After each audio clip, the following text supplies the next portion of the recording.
Hello, मैं वंदना। आप सुन रहे हैं कलेक्शन ऑफ स्टोरीज पर महात्मा बुद्ध के जीवन से जुड़ा एक प्रसंग। तो आइए सुनते हैं। एक बार गौतम बुद्ध अपने शिष्यों के साथ किसी पर्वतीय स्थल पर ठहरे हुए थे। शाम के समय वह अपने एक शिष्य के साथ भ्रमण के लिए निकले। दोनों प्रकृति के मोहक दृश्य का आनंद ले रहे थे। विशाल और मजबूत चट्टान को देख शिष्य के भीतर उत्सुकता जगी। उसने पूछा, इन चट्टानों में तो किसी का शासन नहीं होगा, क्योंकि ये अटल, अविचल और कठोर हैं। शिष्य की बात सुनकर बुद्ध बोले कि नहीं, इन शक्तिशाली चट्टानों पर भी किसी का शासन है। लोहे के प्रहार से इन चट्टानों के भी टुकड़े टुकड़े हो जाते हैं। इस पर शिष्य बोला, तब तो लोहा सर्वशक्तिशाली हुआ।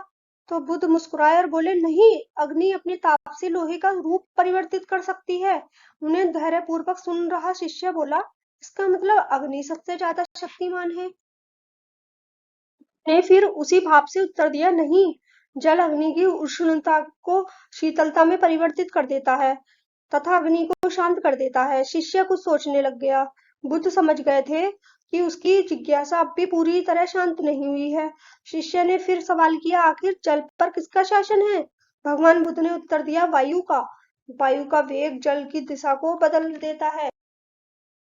शिष्य कुछ कहता इससे पहले ही बुद्ध ने कहा कि अब तुम कहोगे पवन सबसे शक्तिशाली हुआ।